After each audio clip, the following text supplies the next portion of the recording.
Hey everybody, Z Garcia here. Today we're taking a look at the follow-up to Imhotep. This is a game for just two players going head-to-head, trying to build up the best city in Imhotep, the Duel.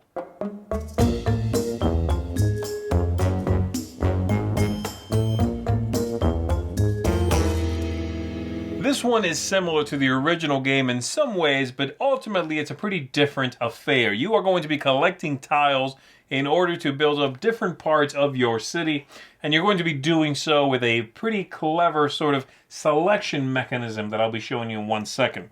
As it says, of course, it's only a game for two players, and I enjoyed Imhotep. It's an award-winning game, but as I said, this one's really a different thing. So, do I like this? Do I like it because I like the original one? Is it better than the original one? Well, let's take a look at how this works, and I will give you the answer to all of those things, in my opinion anyway, right after the overview. To set up the game, we're going to give each player 4 pawns in their color. We are going to set this board in the center. We're going to shuffle up the tiles, place 3 of them here face down, set up the ships around the central board, and reveal 3 tiles per ship as well.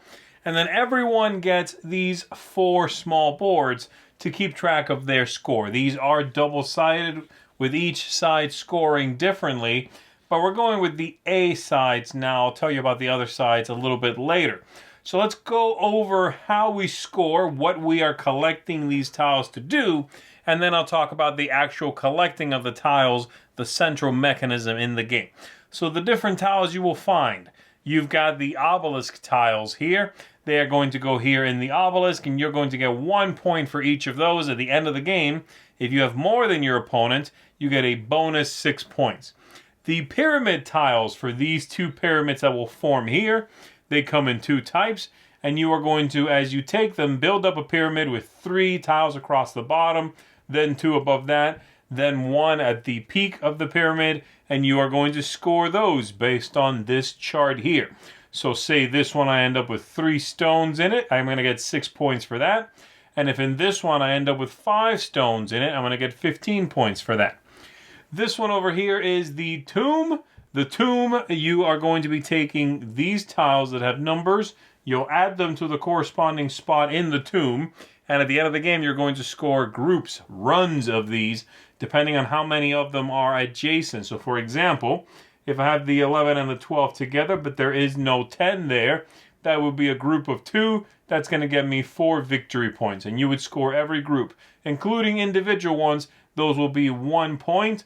And then lastly, we have the temple board over here. And you'll be taking these tiles. They will go into that spot. And at the end, you'll simply score 1 victory point for each symbol on those. So that tile is worth 3 victory points. So that's it. That's how the boards are going to score. So how do we actually get those tokens? Well, on your turn, you have one of 2 options. The first option is you take one of your pawns and you place it somewhere that's still empty on this board here. So I might put mine there. And then my opponent would go and they might put theirs here, for example. And this will continue. The other option is you can trigger a line of pawns to take goods from the ships as long as the line has at least 2 pawns. So again, continuing our play here, it'll go back to me. I'm going to go ahead and put this one here. My opponent would go. My opponent is going to put one of them, they're going to put it here.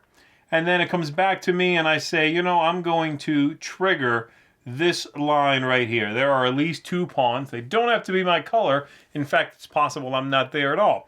But I would like to trigger this one. And then you resolve unloading things from the matching ship in that line. Whoever is closest to the ship is going to unload the farthest thing from the shore there. So this tile. And I would take that, I would put that into play, and I would remove my pawn. And next up we have this piece, and this piece is going to, again, unload whatever is farthest from the shore. In this case, this one here. I would take that, I would put it there, and I would remove my pawn. Anything that is left over is going to be discarded from play, and then we are going to replenish with 3 new tiles from the supply here.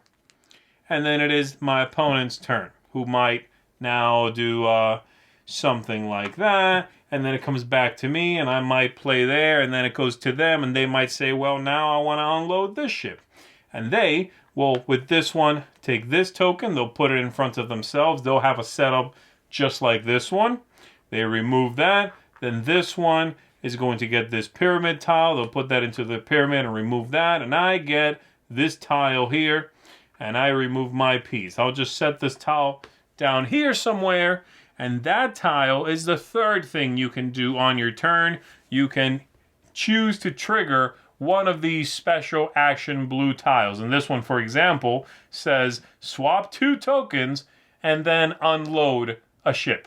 So I can do some trickery and then unload, and then I'll discard this token. If I never use it, by the way, it's worth 1 point to me at the end of the game. And of course, after something's unloaded, as I said, we empty it if need be and replenish it from the board. The game is going to continue until we've run out of these tiles. At that point, any ship that cannot be replenished is simply removed, and we continue play. These ships will continue to be emptied, taken by the players, and removed until we are down to just a couple of ships. And at that point, the final one will never be unloaded. We finish up the game, and we score our boards. Whoever has the high score is the winner of the game. As I said, there are other powers on the backs of these, sort of variants on the same ideas. So let's take a look at those. We've got the obelisk here, which I already explained. On the back of this one, whoever gets to 5 first is going to get 12 points. And whoever gets to 5 second is going to get 6 points. If you choose to play with this side, you would simply, when you get to your 5th tile, flip that one face down to remind you you've made it and figure out what score you should be getting. On the other side of the pyramids, we are going to be doing the very same thing, building up 2 pyramids. However, you're only going to score the smaller of the 2 pyramids, and the scores are much higher because of that. So for example, if I make it to 4 tiles on this one and 5 tiles on this one, I'll only score the 4, but that is 18 points. So that's that side for the pyramids. We've got the temple here. As you are taking these tiles, you're going to put them in the corresponding spots. You will not simply stack them up. And then at the end of the game, you are going to be scoring sets based on the different ones you have taken. So for example, if this is my endgame collection, I have 3 different ones, I'll be scoring 9 points for that. And you would score every set.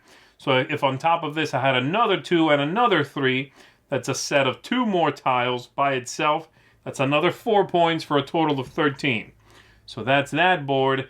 And then lastly, we've got on the opposite side of the tomb here, side B, you are going to be scoring different groups, and you'll score 4 points for the groups. So on this side, you want the breaks, whereas on this one, you want large groups. The idea being here, if I have the 12, I don't want the 11. I want the 10, and then I want to get the 8, and so on. Because each of the groups, if there's a separation between them, is worth 4 points to me.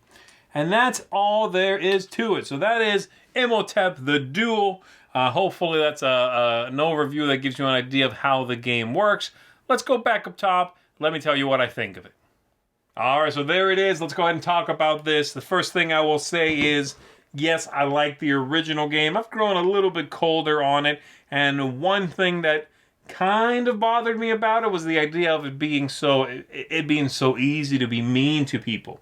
Even when that option did not necessarily further your goals in the game. You were kind of wasting a turn to be mean. But a lot of people don't think about that. That was subtle. It just felt like being mean, and you did not feel like you were wasting a turn. I like this one better for that aspect, because in this one, while you can still be tricky and still mess people up a little bit, it simply does not feel as confrontational, I'll say, which is kind of strange, because you definitely have just one opponent in this, and they can just focus on you. Still, I think that's handled a little bit better. And ultimately, I like this game better than the original. I really do. I don't think it has as much replayability, perhaps, as the original, but I do like the system better. So let's dive into it, all right? I got a couple of small issues with it. The main one, I think, is replayability. You've got those 4 buildings. There is the back of the 4 buildings, which are, some of them feel like very, very small lateral moves from the way that the A side scores to the B side, but the grabbing the tiles and manipulating that part of the game feels engaging and interesting. Hopefully they'll come out with some expansion buildings that will liven up the whole thing and give it a boost of replayability. As it is right now, it's not bad, but I wouldn't say it is great. And then the other thing is the theme. The theme here is this, because the original, I assume, sold well. You know, they're not that close. They don't feel necessarily the same. I suppose building up your buildings kind of has the same vibe. Everything else is pretty much different, you know. So, and then on top of that, this just isn't that exciting to me. You know, I don't necessarily feel entranced by building an obelisk, I guess. Other than that, I like everything else. I like the aesthetics in this. The game looks good. The bits, yes, they are on the small side, especially the ones that have writing on them, but it makes up for that because the footprint of the game is actually really small. For the amount of bits and pieces and buildings you're putting together, all that in the box, the footprint on the game is compact. You can play this on a smaller surface than you might imagine, okay? The game length. It's a good game length. I really enjoy the pace of it, and I think it's got a great ending. That's one of those things I don't necessarily always highlight, but this game has a really good ending. The way it winds up, the idea of a ship can no longer be replenished. So the game's not over. You just remove that ship. And you do take most of the ships. You know, it's got a good feel at the end. I like that very much. The ease of play. It's a smooth playing game. You've got your 2 actions. Possibly one of those blue tiles can be an action. But that's it. Scoring is clean. This is a game that would go over well with a lot of people. I would teach this to someone before I taught them the original Imhotep. That one is meaner, as I said, and I think it's a little harder to wrap your head around, you know. This feels more palatable to me, and I would suspect it would feel the same way to more people. And then lastly, tactics and strategy and luck and all that. It's a little tricky figuring out. You know, you might have to play like half a game or a full game to figure out, okay, so the guy closest to the shore gets the tile farthest from the shore. You kind of unload from the back towards the front of the ship. That's going to be a little tricky, but I really enjoy that manipulation. Getting that tile that is closest to the front of the ship is not always so easy, you know. You can get the back tile no problem, right? You go right up against the edge of the ship, and as long as, you know, as long as it's that line that gets called and not this line which removes you, you've got it. You got the far one. It's the first one. Because you can still go on the spot as far away from the ship as possible. But if the line gets scored with no one in the middle, or only two tokens, you'll never get the one closest to the shore. That's a little tricky. You know, it's one of those things where you can mess with people if that's the tile they want, or if you think that's the tile they want. Overall, it's highly tactical, though, right? It's reacting to what's going on. The long-term strategy, sure, there are shades of that there, but it feels very, very tactical. Overall, I do enjoy it. So this one I would rate, I think, about a 7 out of 10. The original one right now, I might rate about a 6 out of 10, I would say. So I do like this better, and I would certainly recommend it if you like the first one, if the first one grew a little cold for you, perhaps, or if you simply didn't really enjoy it that much, but this looks better in the overview, I do recommend this one. Imhotep the Duel, I hope, does well. I hope it gets expansions, because I want to see more content for this. So it's going to get a seal of approval from me. Great 2-player game with some interesting mechanisms at play there.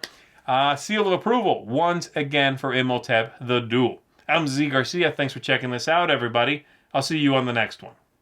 Thanks so much for watching the Dice Tower videos. Find more great videos and reviews, as well as our top-rated audio podcast at Dicetower.com.